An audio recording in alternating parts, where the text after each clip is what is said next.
Assalamualaikum warahmatullahi wabarakatuh. Halo teman-teman, kita dari kelompok 3 mata kuliah teori Komunikasi. Hai, perkenalkan nama saya Lukman. Nama saya Najila. Nama saya Aji. Saya Alia. Saya Sabtol. Saya Ajib wa Tayyib. Saya Husen. Saya Rasul. Saya sih Yes. Saya Ucup baru sembuh. Saya Hafid. Saya lapar. Saya Hajir. Saya lupa. Saya Wilpo. Saya Upin, dan ini adik kembar saya, Cipi. Dari kali ini kita akan membahas mengenai teori komunikasi agenda setting.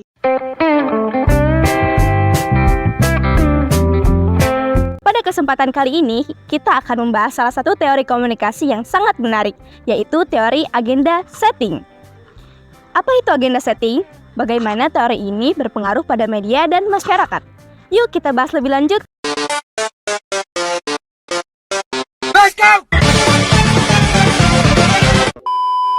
Sebelum kita masuk ke dalam teori agenda setting, mari kita pahami dulu apa arti dari agenda dan setting dalam konteks ini.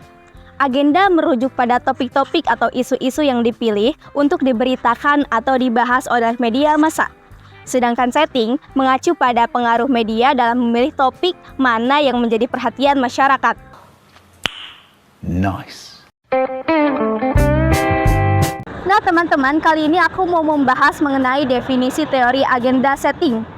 Teori agenda setting menyatakan bahwa media massa memiliki kekuatan untuk mempengaruhi masyarakat dalam menentukan apa yang menjadi perhatian utama mereka. Dalam kata lain, media massa tidak hanya memberikan informasi tentang dunia, tetapi juga mempengaruhi apa yang kita pikirkan tentang dunia itu. Nice. Bagaimana mekanisme kerja dari teori agenda setting? Nah, pada dasarnya terdapat dua dalam teori ini. Pertama, level agenda media di mana media massa memilih topik-topik yang akan diberitakan.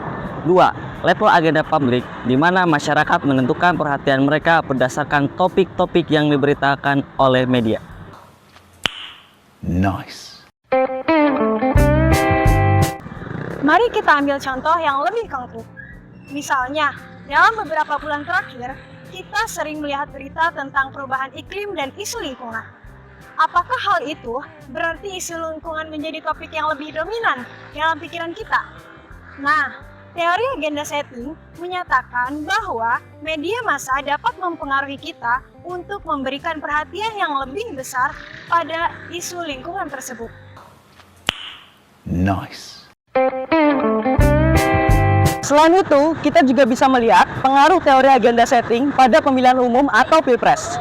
Dalam kampanye politik, media massa seringkali memilih topik-topik tertentu yang akan mendominasi berita dan perbincangan masyarakat. Wait a minute. Who are you?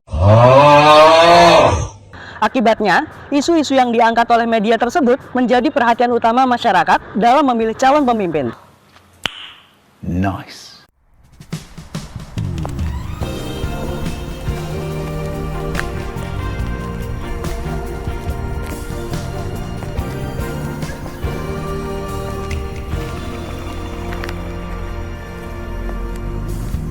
Dari seribu jalan di dunia, mengapa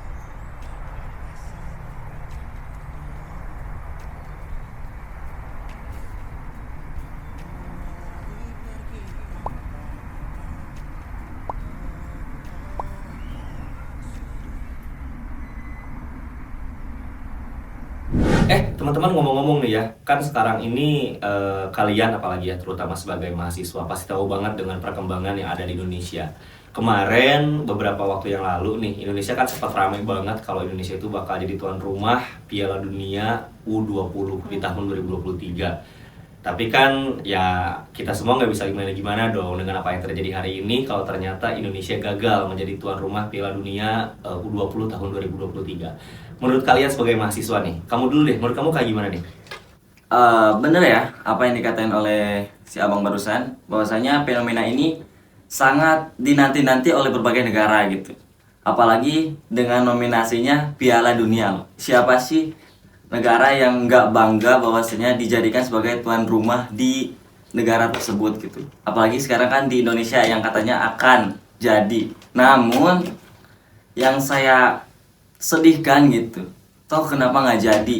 Hanya gara-gara ucapan simpel yang dilontarkan oleh calon presiden yang katanya akan mencalonkan diri di tahun ini, dan akhirnya efeknya itu tidak jadi gara-gara beliau mengatakan bahwasanya ada bahasa penolakan ke negara sekutu, salah satunya Israel. Oke, berarti kamu bisa dikatakan salah satu orang yang memang ngerasa sedikit kecewa ya dengan Indonesia nggak jadi tuan rumah. Tapi kalau menurut kamu sendiri nih cewek, menurut kamu sendiri apa tanggapannya dengan Indonesia gagal jadi tuan rumah Piala Dunia U20 tahun 2023, dan juga tanggapan kamu tentang barusan tadi bilang, kalau barusan Lukman bilang katanya ada salah satu calon presiden yang juga menjadi salah satu motor dari gagalnya Indonesia menjadi tuan rumah Piala Dunia U20 tahun 2023. Menurut kamu kayak gimana? Oke, menurut aku sih dengan tadi menyinggung statementnya Lukman, kita nggak bisa langsung nyimpulin bahwa itu salah satu faktornya. Karena dari calon presiden yang katanya memberikan statement itu, masih banyak kok orang-orang yang memberikan statement juga. Dan juga ada beberapa faktor yang mempengaruhi bahwa kita tidak bisa menjadi tuan rumah U20 World Cup di Indonesia. Contohnya kayak infrastruktur kita kurang, terus ada inspeksi ulang, terus juga ada juga penguat dari statement yang calon presiden itu bahwa memang kita tidak mempunyai hubungan diplomatik dengan Israel. Kita tidak bisa mengibarkan bendera Israel, kita tidak bisa menyanyikan lagu Israel. Nah, kemudian itu tidak bisa disangkut pautkan dengan statement calon presiden itu. Oke, gini ya.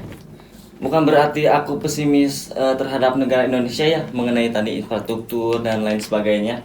Namun menyayangkan bahwasanya statement yang calon presiden itu katakan gitu ya, mematahkan cita-cita kita untuk menjadi tuan rumah Piala Dunia di tahun ini gitu.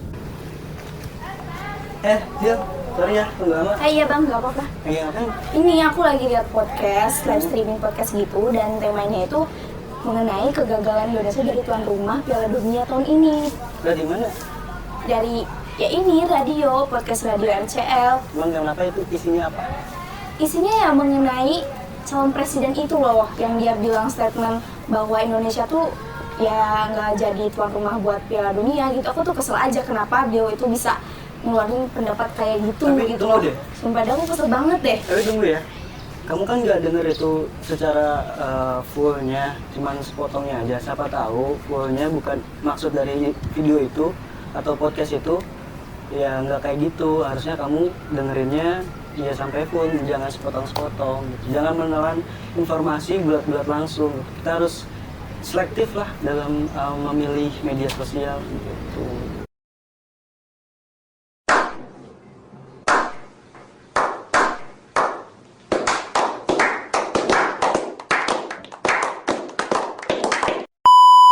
Nah, itu adalah contoh dari agenda setting. Dari video itu, kita bisa lihat bahwa sosial media itu sangat berpengaruh untuk kita mendapatkan kesimpulan. Dan semakin banyak isu-isu yang ditayangkan, kita juga semakin terpengaruh oleh isu tersebut. Demikianlah pembahasan kita tentang teori komunikasi agenda setting. Sebagai penonton dan pembaca, penting bagi kita untuk menjadi konsumen media yang kritis dan selektif. Kita perlu mempertanyakan apa yang kita lihat dan baca, serta menyadari bahwa media massa memiliki kekuatan yang sangat besar dalam membentuk apa yang kita pikirkan dan percayai. Oke guys, jadi gimana guys? 1, 2, 3, terima kasih. Gimana? 1, 2, 3, terima kasih. Sampai jumpa. Bye-bye. Semoga bermanfaat.